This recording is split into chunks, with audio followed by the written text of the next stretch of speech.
साथियों, मैं किसानपुर सचिन सिंह आज आप सभी के बीच फिर से उपस्थित हूं और आज हम करेंगे नेताओं पर वार। तो साथियों, कहना यह है कि चुनाव में नई नई घोषणाएं लेकर के आते हैं। अरे चुनाव में नई नई घोषणाएं लेकर के आते हैं और जनता का दिल लुभा के ले जाते हैं। अरे चुनाव में नई नई घोषणाएं लाते हैं और जनता का दिल लुभा के ले जाते हैं। और जब 5 साल बाद जनता मांगती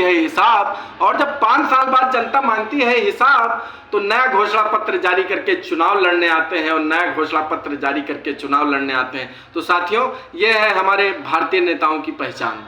तो साथियों, मैं किसी पार्टी का सदस्य या कार्यकर्ता नहीं हूं, मैं एक संगठन का कार्यकर्ता हूं तथा एक संगठन का अधिकारी हूं और मेरा संगठन ग्राम के विकास के लिए कार्य कर रहा है। तो साथियों, आगे कहना यह है कि जिस प्रकार से नेताओं द्वारा घोषणाएं की जाती हैं और उस प्रकार से कार्य नहीं किए जाते हैं। मेरा कहना यह नहीं है कि एकदम कार्य नहीं किया जाता, कार्य किया जाता है, लेकिन उस प्रकार से नहीं किया जाता जिस प्रकार से करना चाहिए। साथियों, हमारे विधानसभाओं में जितनी भी ग्राम सभाएं हैं, जितनी भी हो, 100 हो, 1000 हो, जितनी भी हो, तो 1-2 ग्राम सभा में काम रहेगा। जो विधायक जी की निधि है, जो कार्य उन्होंने घोषणा में दिया है, वो कार्य होगा, लेकिन सारे ग्रामों में नहीं होगा। ऐसा क्यों? और दूसरी बात कि चुनाव के समय वो कहते हैं कि एक बार आप विजय का तिलक लगा के भेजिए, हम आपके घर तक आएंगे। अरे एक बार विजय का तिलक लगाकर भेजिए, हम आपके घर तक आएंगे। अरे भैया, चुनाव बीत गया, आप तो मुखड़ा भी नहीं हटाएंगे। वही हाल हो जाता है इन नेताओं का।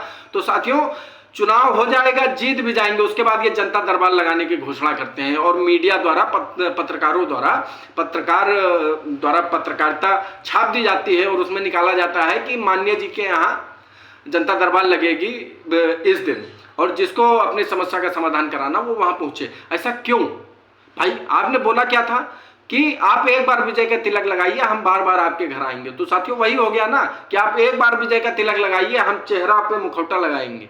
वही हाल हो गया। तो साथियों, ऐसा नहीं होना है। मैं बताना चाहूंगा सभी भारतीय नेताओं को कि अगर ग्राम की समस्याओं को हल करना है या शहर की समस्याओं को हल करना है तो शहर में सोसाइटियां होती हैं, आप सोसाइटियों में कैनोपी कैंप लगाइए। और रही बात दूसरी कि ग्राम में मोहल्ले होते हैं, तो आप मोहल्लों में कैनोपी कैंप लगाइए, जिससे कि वहां पे लोग अपनी समस्याएं लिखा सके। और समस्याएं ऐसी ना लिखी जाए कि सारी समस्या एक साथ लिख ली, हो गया ना। जिस विभाग की समस्याएं हैं उस विभाग का रजिस्टर बने, उस विभाग में समस्या नोट होने के बाद वो रजिस्टर पहुंच जाए और तत्कालीन मुख्यमंत्री द्वारा प्रभाव ऐसा डलवाया जाए कि 1 हफ्ते के अंदर कार्य हो जाए। तो हमारे ख्याल से किसी प्रकार की समस्या भारतवासियों की होगी नहीं, लेकिन ऐसा किया नहीं जा रहा है। क्यों नहीं हो रहा है? क्योंकि आदरणीय जो हमारे नेता लोग हैं, इन लोगों की जो कार्यशैली है वो जैसा कि आजादी के दौर से चलते आ रही है कि फूट डालो राज करो। तो इस नीति पर कार्य अब नहीं होने वाला है। साथियों, ये विकास का दौर है और मैं ये भी बताना चाहूंगा, ये युवा शैली का देश है और ये झुकने वाला नहीं, न रुकने वाला है। ये अपनी सोच के हिसाब से प्रधानमंत्री या मुख्यमंत्री बनाने वाला देश है।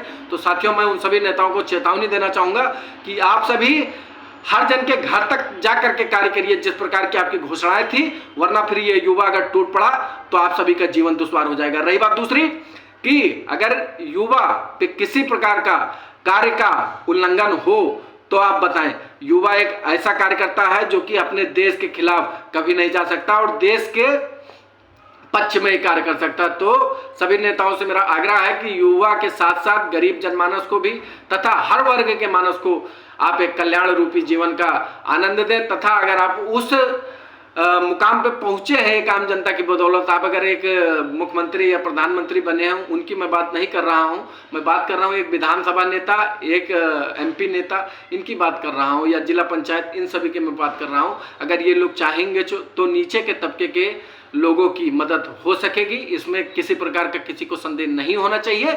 लेकिन मैं इस बात पर हमेशा अटल रहूंगा कि आपको जनता दरबार हटाना होगा और कैनोपी कैंप लगाना होगा। तो साथियों, लास्ट बार एक और बार, जनता दरबार हटाना होगा और कैनोपी कैंप लगाना होगा। इसी के साथ मैं देता हूं अपनी वाणी को विराम। जय जय श्री।